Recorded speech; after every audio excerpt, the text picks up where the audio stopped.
Hinama. সংগ্রাম, বিজু, বৈশুখ, বিশু, বিহু যেই নামই দেখুন না কেন, এটি এখন ইতিহাস, ঐতিহ্য, ভালোবাসা ও সামাজিক পরস্পরের ভ্রাতৃত্ব বন্ধনের, মেলবন্ধনের চমৎকার একটি সুযোগ।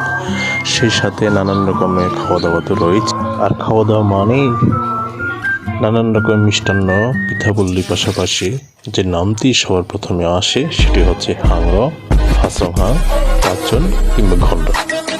যেই নামে ডাকুন না কেন, এটি এখন পাহাড়ের আদিবাসীদের কাছের অন্যতম প্রধান ঐতিহ্যবাহী খাবার। নববর্ষকে ঘিরে পার্বত্য চট্টগ্রামের পাহাড়ি আদিবাসী বিভিন্ন জনগোষ্ঠীর মাঝে নানান রকম রঙিন উৎসব রয়েছে।